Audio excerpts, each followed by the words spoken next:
Assalamualaikum warahmatullahi wabarakatuh. Salam sejahtera untuk kita semua. Om Swastiastu, Namo Buddhaya, salam kebajikan. Shalom dan salve. Saudara, kali ini kita kembali lagi di podcast Suara Unlesa dengan saya Charles Hasbit Rangotwat, dan kita akan membahas satu tema yang cukup menarik, yaitu masa depan Tanimbar pasca 2024. Dan narasumber saya yang akan bersama saya kurang lebih 1 jam untuk membahas tema ini, yaitu seorang aktivis, tokoh pemuda, founder Jong Indonesia dan Wakil Sekretaris Jenderal Depinas Soksi, Bapak Hendrik Jauhari Oratmangun. Saya sapa Bung Hajeo. Selamat datang Bung Hajeo di podcast Suara Unlesa. Apa kabar? Kabar baik. Terima kasih juga sudah diundang dan diberi kesempatan untuk hadir dan berdiskusi di sini. Siap, memang tokoh-tokoh seperti ini yang kita undang Bung Hajeo untuk bicara di podcast Suara Unlesa dengan harapan bisa menginspirasi masyarakat di Tanimbar, tapi bukan hanya masyarakat Tanimbar, tapi masyarakat di Maluku dan Indonesia. Nah, kita akan membahas tema masa depan Tanimbar pasca 2024 bersama Bung Hajeo, yang juga adalah seorang aktivis pemuda dan founder Jong Indonesia. Tapi sebelum lebih jauh kita membahas tema ini, Bung Hajeo datang ke Tanimbar ini minggu lalu ya, ada agenda khusus? Iya, sudah sejak tanggal 1 Juli di Tanimbar. Ke Somlaki, ke Tanimbar dalam rangka apa? Ada agenda-agenda yang memang harus dilakukan di sini atau? Yang pasti pulang kampung. Pulang kampung. Karena sebagai anak kampung harus sering-sering pulang lihat kampung. Dan yang kedua, biar sesuai tema kita hari ini, memang kita harus pulang kampung, lihat dan memastikan masa depan Tanimbar ke depan jauh lebih baik dari hari ini. Siap. Nah, tadi melihat CV Bung Hendrik Jauhari Oratmangun atau saya sapa Bung Hajeo, ini ada sebagai aktivis kepemudaan, sebagai tokoh pemuda, sebagai founder Jong Indonesia, serta Wakil Sekretaris Depinas Soksi. Nah, yang mau saya tanyakan pertama, sebagai aktivis kepemudaan, Bung Hajeo melihat aktivis-aktivis kita di Tanimbar saat ini seperti apa? Apa isu-isu sentral yang harusnya menjadi kajian dan diadvokasi oleh aktivis-aktivis kita di Tanimbar saat ini? Iya, sebagai sesama aktivis, pesan beta untuk teman-teman aktivis di Tanimbar, mari kita sama-sama melihat berbagai persoalan di Tanimbar ini untuk bagaimana kita berkontribusi aktif untuk punya kepedulian terhadap Tanimbar dengan ikut serta aktif menyoroti berbagai persoalan sosial kemasyarakatan di Tanimbar ini untuk sama-sama kita mencari solusi dan ikut juga membenahi Tanimbar ini bersama-sama, sehingga ke depan memang karena kita semua harus punya komitmen kuat untuk mendorong masa depan Tanimbar ini jauh lebih baik dari hari ini. Iya. Kalau pengamatan Bung Hajeo sendiri untuk para aktivis kita di Tanimbar saat ini, apakah cukup aktif juga dalam mengkritisi berbagai kebijakan publik? Iya, mungkin masih tingkat kekritisan ini setiap saat itu memang harus diasah terus. Nah, kalau bicara soal aktivis, sebetulnya itu dia harus juga jadi gerakan intelektual. Dan sebetulnya banyak aktivis yang sebetulnya jadi PR juga buat Unlesa, karena banyak anak-anak mahasiswa di kampus ini yang memang juga harus dididik dan dibina, bukan hanya terlibat untuk di soal-soal masa depannya ANSI, tapi juga bagaimana kepeduliannya terhadap persoalan-persoalan yang berkembang di tengah masyarakat. Jadi itulah beda mahasiswa dan pelajar. Baik. Karena dia harus punya kepedulian lebih terhadap masyarakat. Siap. Nah, paling tidak Bu Hajeo juga sudah membuktikan itu di kancah nasional ya, tinggal dan berkarir di Jakarta. Yang ingin saya tanyakan, Bung Hajeo sebagai tokoh kepemudaan dan founder Jong Indonesia, apa yang Bung Hajeo dan rekan-rekan lakukan di Jakarta maupun secara nasional selama ini? Iya, pertama begini, kita sebagai generasi pemuda ini adalah pewaris sah masa depan daerah dan masa depan bangsa. Sehingga itu harus mendorong untuk kita memastikan bahwa masa depan itu harus jauh lebih baik. Nah, salah satu hal yang paling mendasar adalah bagaimana kita mempersiapkan diri untuk masa depan Tanimbar, masa depan bangsa Indonesia ini jauh lebih baik. Iya. Saya lihat beberapa hal yang dilakukan Bung Hajeo dan cukup menyita perhatian publik juga beberapa tahun terakhir ini, ya salah satunya soal ketika puncaknya mengadakan Kongres Pemuda Indonesia di Gedung MPR RI. Mungkin itu salah satu mungkin dari sekian banyak yang Bung Hajeo lakukan. Juga dengan gerakan 03 Persatuan Indonesia, itu bisa diceritakan secara ini. Iya, sebetulnya waktu itu kita dari Forum Jong Indonesia menggagas Kongres Pemuda 3, sebetulnya mau mendorong eksistensi pemuda secara nasional. Karena kita sebagai pewaris sah masa depan, kan ada tanggung jawab ke depan untuk kita juga harus masuk ke dalam ruang-ruang formal berbangsa dan bernegara ini. Jadi tujuan dan Kongres Pemuda itu sebetulnya waktu itu kita laksanakan untuk mengulang kembali kesuksesan para pendahulu kita untuk merebut kemerdekaan. Nah, tugas kita pemuda saat ini adalah memperjuangkan cita-cita kemerdekaan. Jadi sebetulnya Kongres Pemuda itu dirancang untuk kita memotivasi elemen pemuda seluruh Indonesia untuk bagaimana mengulang kembali kesuksesan para pendahulu kita. Iya. Yang tugas dan tanggung jawab kita hari ini adalah memperjuangkan untuk mewujudkan cita-cita kemerdekaan. Terakhir juga yang gerakan 03 Persatuan Indonesia itu apa yang kemudian melatar belakangi? Iya, gerakan 03 ini sebetulnya kan dinamika Pilpres ini satu dinamika yang demokratis, tapi dia juga berpotensi menimbulkan perpecahan sesama anak bangsa. Sehingga kita yang tergabung dalam gerakan 03 menganggap bahwa di samping proses demokrasi yang berjalan, penting juga untuk kita menjaga persatuan dan kesatuan bangsa. Ya. Sehingga itu yang dilakukan ya. Ya. Nah.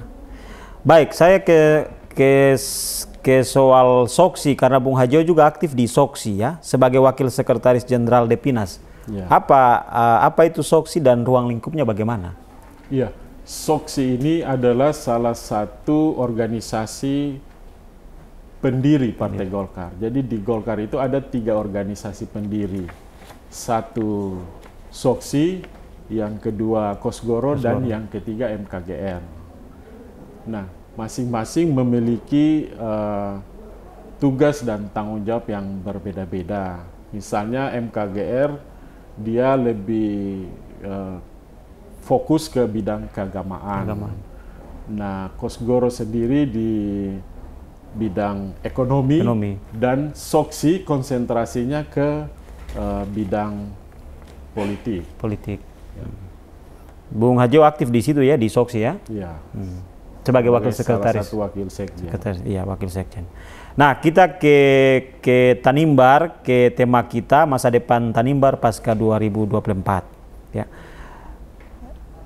Tetapi sebelum ke pasca 2024, yang ingin saya tanyakan ke Bung Hajio sendiri, apa potret seorang Hendrik Johari Waletma untuk Tanimbar saat ini? Iya, sebagai anak muda memang beta melihat bahwa Tanimbar ini, maksudnya potret Tanimbar hari ini. Ada sekian banyak realita persoalan yang memang harus kita selesaikan. Di depan ada juga banyak peluang, tapi sekaligus juga banyak tantangan yang memang harus diselesaikan. Apa persoalan-persoalan yang kira-kira menjadi konsen Bung Hajio yang melihat harus sebenarnya agak geram gitu loh, melihat persoalan-persoalan di Tanimbar hari ini? Iya, persoalan yang paling menonjol hari ini kan Tanimbar dapat julukan miskin ekstrim. Nah, ini menjadi tanggung jawab kita semua untuk bagaimana menyelesaikan persoalan kemiskinan di Tanimbar. Persoalan kemiskinan ini apakah memang ini menjadi bisa dibilang ini tanggung jawab dari pemerintahan yang lalu? Tanggung jawab kemiskinan, iya bagian dari, maksudnya ini warisan. Dari proses-proses yang kemarin. Yang lalu. Tapi hemat beta ini ke depan ini menjadi tanggung jawab kita semua untuk bagaimana menyelesaikan persoalan kemiskinan ini. Selain kondisi kemiskinan ekstrim juga yang sekarang lagi juga cukup ini, yaitu persoalan-persoalan korupsi di Tanimbar. Ya. Bung Hajio juga ikuti atau bagaimana dengan kasus-kasus korupsi di Tanimbar? Iya, belum ikuti dan memang cukup marak ya persoalan-persoalan korupsi dan sangat memprihatinkan. Juga. Apa kira-kira yang kemudian membuat ya kalau kita lihat tren kasus korupsi dan lebih khusus melibatkan banyak juga pejabat-pejabat kita di Tanimbar hari ini? Iya, pertama salah satu persoalan kemiskinan ini juga penyebabnya persoalan korupsi ini. Ini harus menjadi kita semua berkewajiban untuk mendorong dan juga membangun kesadaran bagi aparat penyelenggara pemerintahan di daerah ini untuk tidak korupsi, dan juga aparat penegak hukum harus lebih serius untuk menyelesaikan persoalan-persoalan korupsi di Tanimbar. Nah, sebagai aktivis, sebagai tokoh pemuda, apa yang kira-kira bisa kita lakukan untuk merespon, melihat, menghadapi persoalan-persoalan tadi, baik dari kondisi kemiskinan ekstrim, kemudian juga soal kasus-kasus korupsi? Kira-kira apa yang bisa sebagai aktivis Bung Hajio bisa bagikan ke kita untuk yang kita lakukan untuk menghadapi persoalan-persoalan ini? Artinya kan menjadi tanggung jawab pemerintah daerah ketika dalam proses penyelesaian. Tapi sebagai aktivis-aktivis di Tanimbar saat ini apa yang harus dilakukan? Iya, sebab kalau dalam konteks gerakan aktivis memang harus lebih sering-sering mengingatkan pihak penegak hukum untuk lebih cepat menyelesaikan persoalan-persoalan korupsi yang menyandra daerah ini. Karena kita lihat kan kelihatannya ya, adem-adem saja ini para ketika kasus-kasus ini naik, tapi kelihatannya adem-adem saja ini dari perhatian publik ini tidak begitu ini. Apakah karena memang ada sesuatu yang mempengaruhi sehingga kelihatannya ini adem-adem saja ini dengan kasus-kasus yang ada ini yang membuat daerah kita ini? Nah, ini yang menjadi PR bersama. Salah satu Unlesa juga harus lebih kuat mendorong ke aparat penegak hukum untuk bisa lebih proaktif menyelesaikan. Sebagai aktivis, saya juga melihat Bung Hajio juga ini ya turut mengambil peran dalam suksesi kepemimpinan Gubernur Maluku Murad Ismail saat ini ya. Kira-kira apa kontribusi Bung Hajeo untuk Gubernur Emi dan Pemprov Maluku saat ini? Karena saya lihat juga cukup aktif juga ya, koordinasi, komunikasi dengan pemerintah provinsi dan lebih khusus dengan Bapak Murad Ismail sebagai gubernur. Iya, salah satu kontribusinya ya, kemarin kita sempat juga berkomunikasi dengan Pak Gubernur untuk bisa datang dan meresmikan Unlesa. Dan itu bukti konkret kontribusi kita untuk mendorong beliau untuk bagaimana melihat Tanimbar ini juga.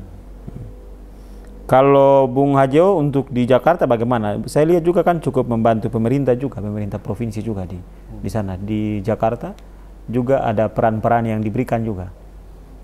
Kita waktu itu sempat dikasih tanggung jawab oleh Pak Gubernur untuk sebagai tim percepatan pembangunan. Nah, sempat kita dorong untuk ada kerjasama kita provinsi dengan BPJS Tenaga Kerja untuk melakukan program advokasi, vokasi tenaga kerja. Waktu itu ada dari BPJS Tenaga Kerja membiayai kegiatan vokasi sekitar 400 peserta dan semua difasilitasi oleh BPJS Tenaga Kerja. Hanya itu atau ada lagi? Dan juga memfasilitasi pemerintah provinsi untuk bertemu dengan beberapa investor untuk berinvestasi di Maluku ya. Ya, berarti anak Tanimbar juga punya kontribusi juga ya, lewat peran aktivis di Jakarta juga punya kontribusi juga dalam mempengaruhi kebijakan, walaupun tidak ada dalam sistem, tapi dari luar juga turut memberikan kontribusi ya untuk itu. Nah, Bung Hajeo membicarakan masa depan Tanimbar pasca 2024, maka sebetulnya sangat penting dan utama adalah persoalan 2024 sebagai tahun politik, ya, di mana secara nasional ada pemilihan umum presiden dan pemilu legislatif, ya, tetapi di daerah ada juga pilkada. Nah, kita akan menghadapi pilkada untuk masa depan Tanimbar 5 tahun ke depan. Pertanyaan saya adalah apa pandangan seorang Hajeo sebagai aktivis dan tokoh pemuda, sekaligus salah satu tokoh pemuda yang sedang menyiapkan diri untuk ikut dalam pilkada nanti, ya, kalau saya tidak salah. Ya. Mungkin dalam forum ini bisa langsung ditegaskan di sini. Iya. Pertama, beta sebagai anak muda melihat bahwa momentum 5 tahunan ini adalah momentum strategis untuk perubahan ke depan. Untuk itu, beta mau ikut serta mengambil bagian untuk mengikuti prosesi ini sehingga ke depan desa terlibat langsung dalam kepemimpinan di tingkat daerah ini untuk bagaimana menyelesaikan berbagai persoalan di daerah. Mengapa seorang Hendrik Jauhari Oratmangun yang dari kalangan pemuda, ya, dikategorikan sebagai kalangan milenial, ingin bertarung di Pilkada 2024? Apa yang mendorong ya Bung Hajeo untuk mencalonkan diri sebagai Bupati Tanimbar? Sebetulnya dorongan yang paling kuat itu adalah tanggung jawab moral sebagai anak daerah. Jadi momentum ini bisa merupakan wadah untuk kita melakukan tanggung jawab moral kita untuk bagaimana terlibat aktif untuk membangun daerah ini. Lalu apa yang menjadi visi besar ya? Visi besar jika nantinya seorang Hajeo berkesempatan untuk maju ya resmi ya sebagai calon kandidat Bupati Kepulauan Tanimbar pada Pilkada 2024 nanti. Iya. Berangkat dari berbagai persoalan yang ada, visi beta yang memang juga jadi tujuan dan cita-cita semua orang harus membangun kesejahteraan bersama di daerah ini. Jadi semua orang mari beta mau ajak untuk bersama-sama bersatu bangun Tanimbar dan kita perjuangkan kesejahteraan bersama di daerah ini. Karena memang secara realitasnya memang kita belum sejahtera ya, walaupun merupakan kabupaten yang punya potensi baik darat laut yang cukup besar. Ya, tapi sampai hari ini belum terkelola dengan baik sehingga kita masih tetap ya tadi miskin ekstrim ini ya. Iya. Nah, kira-kira misalnya Bung Hajio dalam mewujudkan visi besar tadi, apa misinya? Misinya untuk mewujudkan visi besar tadi mensejahterakan masyarakat Tanimbar. Iya. Pertama karena visi yang memang mau dikerjakan adalah distribusi peran sehingga fokusnya memang harus didorong ke sektor ekonomi. Iya. Misalnya kalau kita lihat Tanimbar hari ini, sentra-sentra pertumbuhan ekonomi itu masih sangat terbatas dan masih terpusat di Kota Somlaki. Nah ini yang memang mesti didorong untuk memicu kesejahteraan itu. Sentra-sentra pertumbuhan ekonomi ini harus didorong merata ke seluruh kecamatan dan desa. Siap. Kalau dari sisi pendidikan, lebih khusus pendidikan tinggi apa yang sudah menjadi sudah mulai dilirik-lirik oleh Bung Hajio ketika nanti dalam mewujudkan misi ya ketika nanti menjadi bupati dalam bidang pendidikan, lebih khusus pendidikan tinggi, karena di Tanimbar ya sudah ada kampus ya, satu-satunya universitas ya di Tanimbar ya Universitas Lelemuku Somlaki. Iya, Unlesa ini maksudnya sudah jadi ikon dan jadi kebanggaan. Tapi memang harus terus didorong dan ditingkatkan peranannya, karena disinilah masa depan Tanimbar, generasi emas Tanimbar dididik. Jadi perhatian pemerintah harus cukup untuk bagaimana mengoptimalkan peran Unlesa dalam mempersiapkan generasi emas Tanimbar ke depan. Iya. Kalau misalnya nanti ikut kompetisi dalam pilkada nanti kemudian terpilih ya, yang menjadi perhatian Pak Jo untuk dunia pendidikan tinggi apa lebih konkret sebagai seorang kepala daerah? Pertama memang mesti pastikan bahwa dunia Unlesa ini bisa bekerja secara maksimal. Jadi apa yang memang menjadi kebutuhan penyelenggaraan pendidikan terutama di Unlesa ini, kita harus pastikan dia terpenuhi. Siap. Selain itu, karena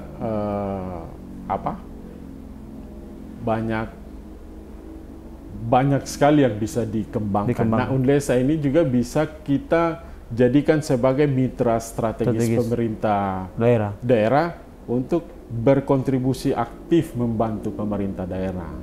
Jadi di samping penyelenggaraan perkuliahan di kampus, para dosen dan mahasiswa juga dapat membantu pemerintah daerah dengan melakukan riset-riset dan penelitian untuk bisa memberikan input dan masukan terhadap pemerintah daerah sebagai mitra untuk bersama-sama kita membangun daerah ini. Betul Bung Hajio, karena memang terlihat bahwa ketika pemerintah daerah menggandeng atau pemerintah menggandeng dunia kampus ya, para ilmuwan yang ada di lingkungan kampus, maka pemerintah daerah bisa bergerak lebih jauh ya, melakukan lompatan-lompatan inovasi, karena ilmunya itu kan dari kampus. Ya. Nah, itu yang mestinya didorong, Pak. Jadi Betul. jadi itu yang kita ingin mendapatkan penegasan dari Pak HJO ketika nanti dalam pengelolaan pemerintahan, ketika nanti misalnya jadi maju dan terpilih. Unlesa akan jadi mitra strategis pemerintah daerah untuk bersama-sama membangun daerah. Baik, Bung HJO, bicara soal ketika maju dalam kontestasi pilkada, masyarakat akan mempertanyakan siapa sih dan apa yang akan dilakukan. Nah, kita ingin mau menggali siapa sebenarnya Bung Hendrik Johari Oratmangun, karena orang melihatnya Bung Hendrik Johari Oratmangun mungkin berada di Jakarta, tapi tidak tahu bahwa mungkin Bung Hendrik Johari Oratmangun ini juga adalah orang Tanimbar, lahir besar dan tinggal di Tanimbar. Ini bisa diceritakan sedikit masa kecilnya, kemudian sampai bisa ya keluar dan merantau di Jakarta.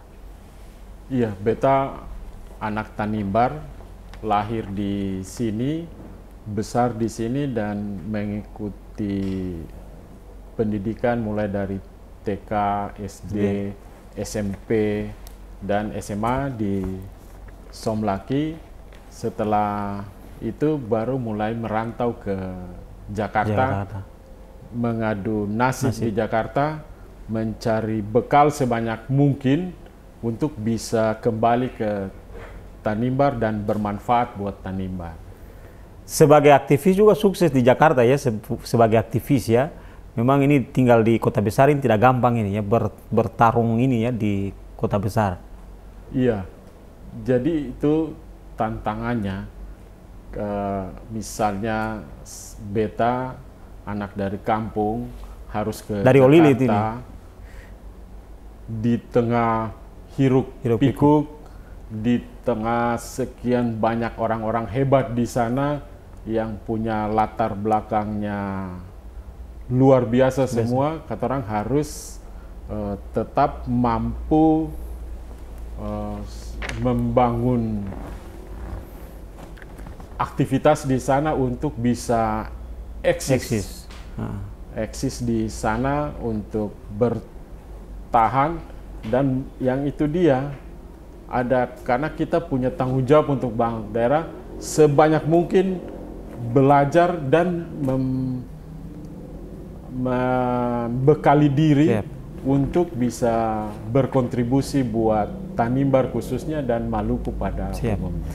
Karena memang tidak gampang juga seorang aktivis ya bisa bertahan dan bisa menghadapi tadi hiruk pikuk dinamika di Jakarta yang cukup kompleks ya, cukup luas ya. Iya. Dengan tantangannya luar biasa.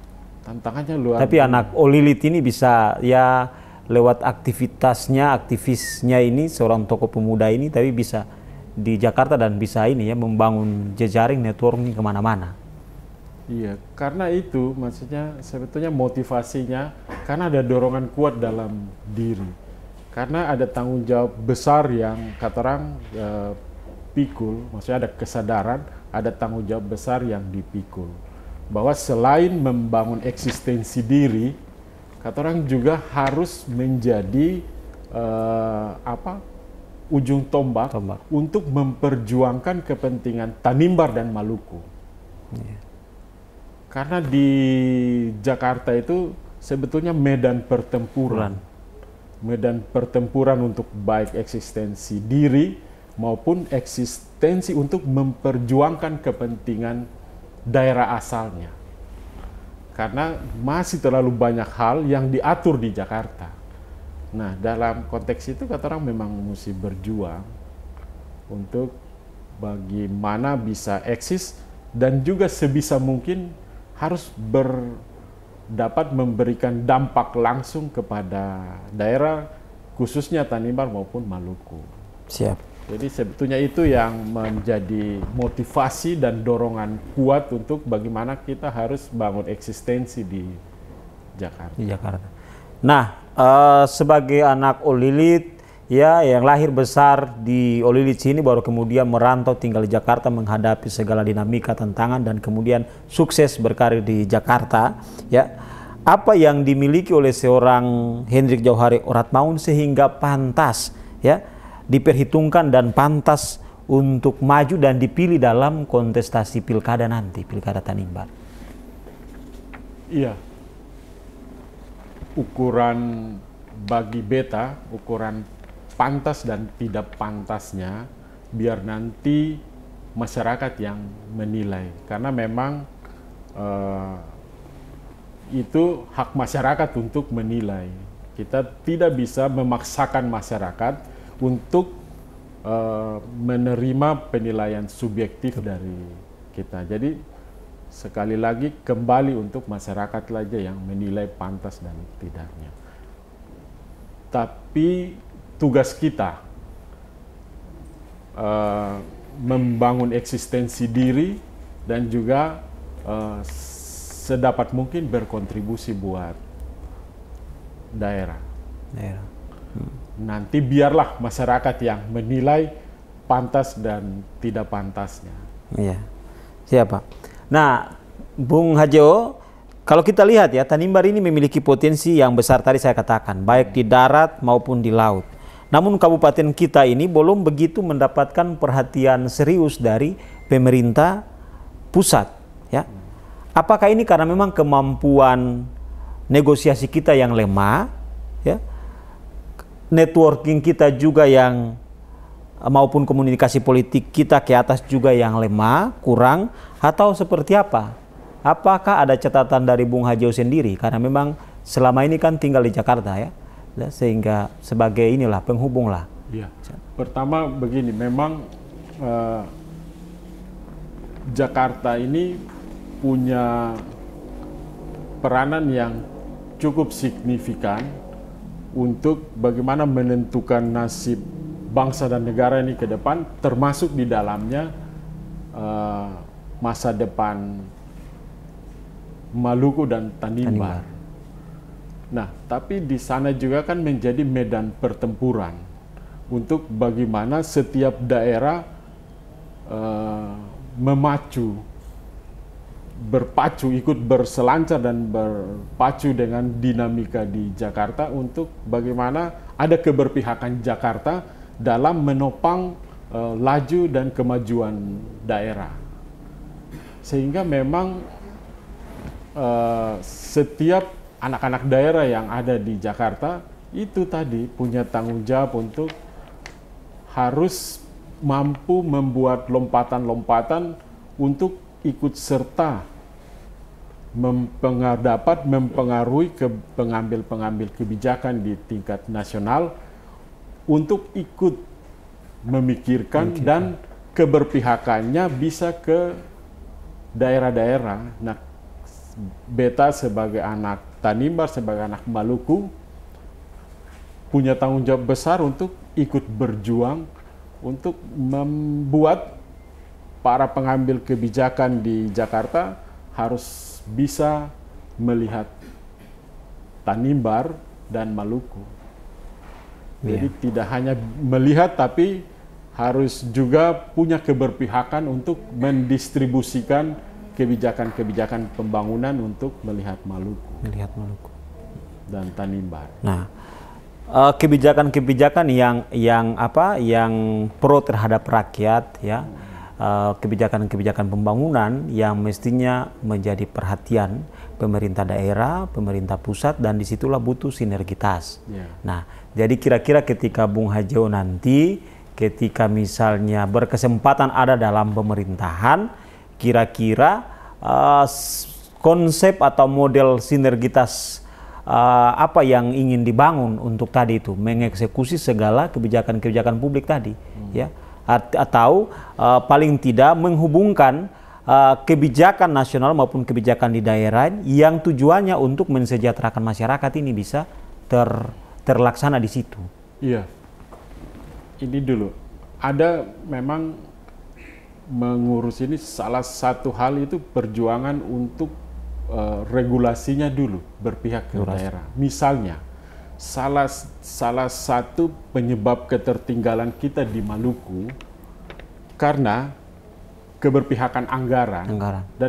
Dan itu sangat berpengaruh terhadap keberpihakan pembangunan di Maluku. Misalnya kita di Maluku dari aspek jumlah penduduk sedikit. Dan aspek luas daratan kecil. Sementara pembagian anggaran ke daerah-daerah itu masih memakai ukuran jumlah penduduk dan luas daratan. Nah, ini ada regulasi yang sebetulnya kurang berpihak kepada kita.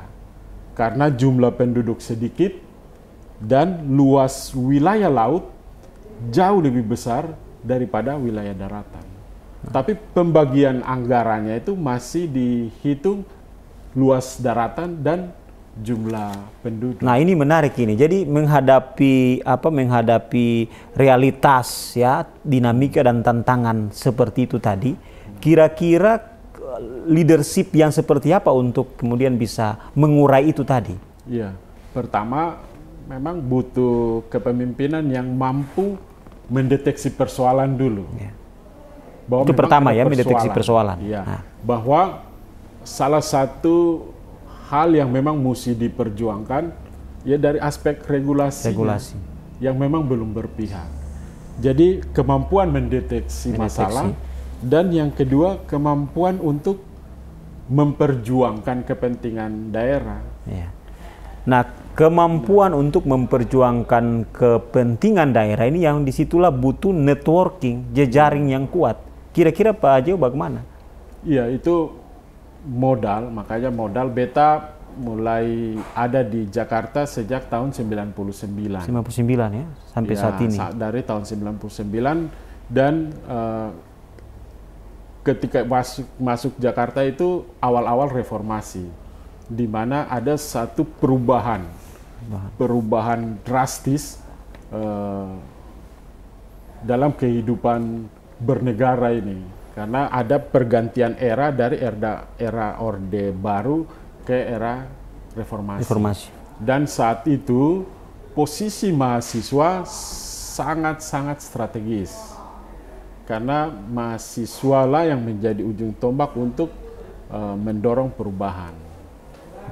Nah, mulai dari situ hari ini banyak sekali teman-teman aktivis dan pergerakan yang dulu kita sama-sama berjuang di jalan, hari ini banyak sekali yang sudah terdistribusi baik di lembaga pemerintahan maupun di sektor swasta yang punya peranannya signifikan di Jakarta. Dan jejaring itu akan sangat membantu untuk kita membangun networking di Jakarta.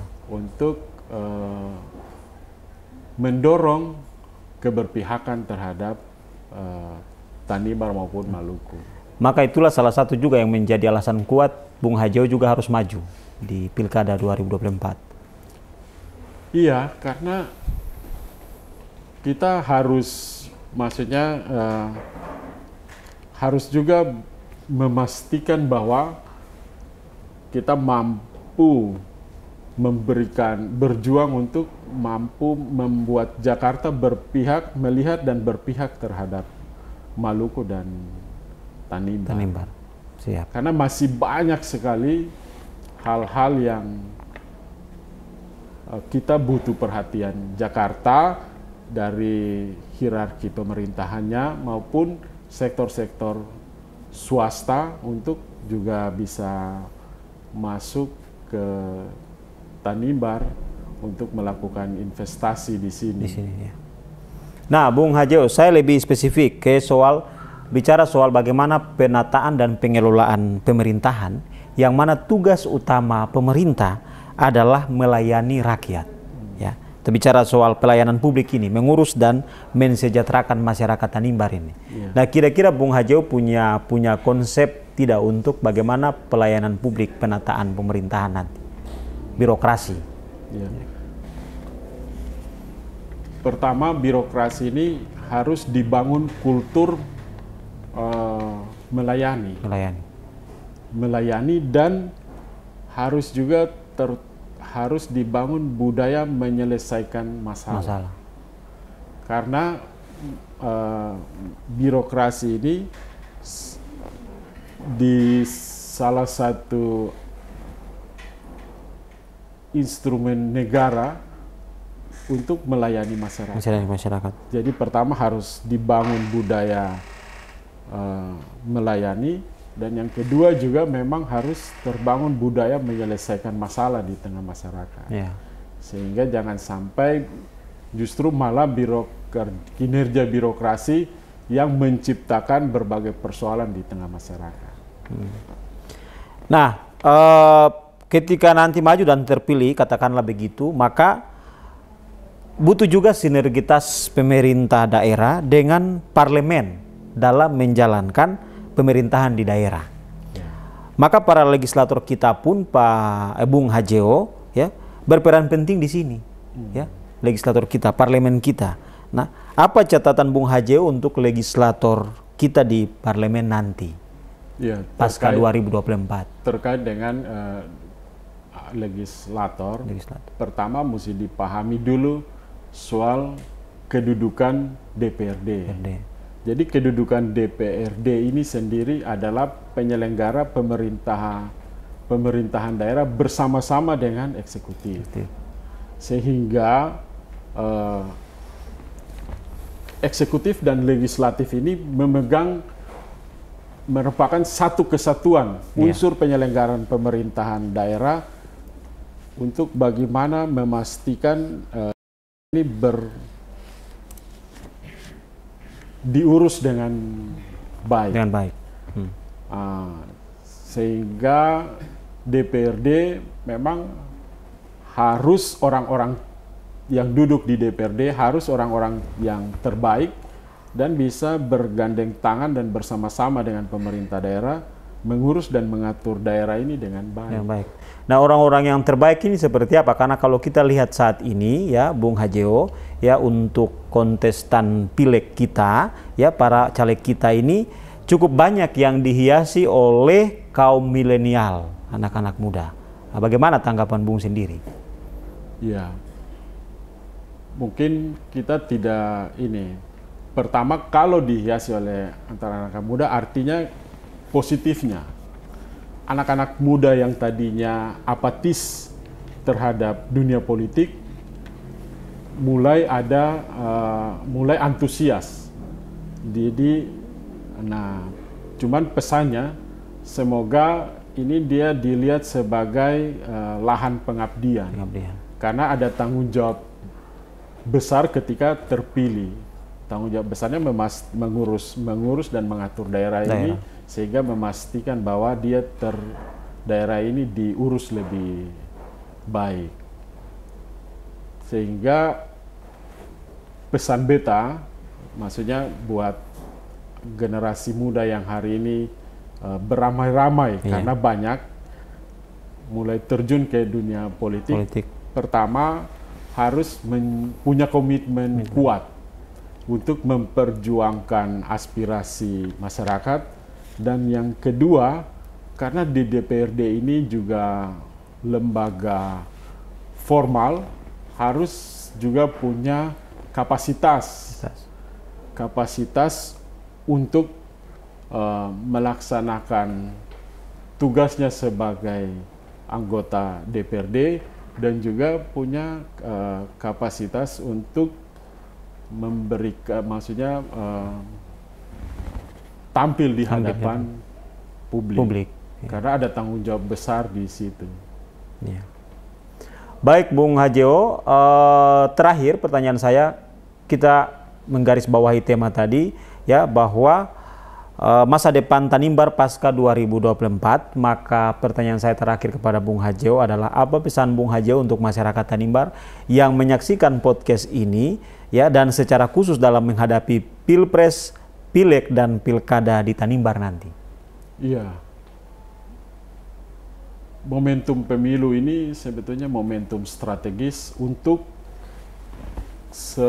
kita semua menentukan masa depan daerah dan bangsa ini ke depan.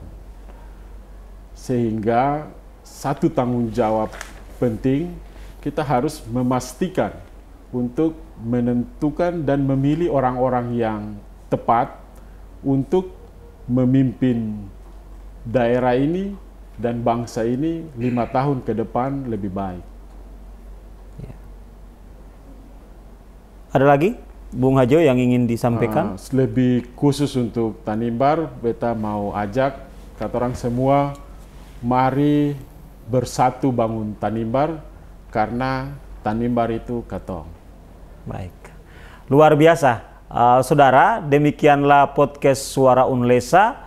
Kali ini bersama narasumber saya, Bung Hendrik Jauhari Oratmangun, yang telah kami bahas kupas tuntas soal bagaimana masa depan Tanimbar pasca 2024. Terima kasih Bung Hendrik Jauhari Oratmangun, yang kami sapa Bung Hajo, yang telah hadir di podcast Suara Unlesa. Saudara-saudara, ikuti terus podcast Suara Unlesa, karena di edisi-edisi berikutnya kami akan selalu menghadirkan narasumber-narasumber yang inspiratif, ya, yang akan mengulas berbagai tema yang tentunya dengan tagline kami, terdepan, tajam, dan terpercaya.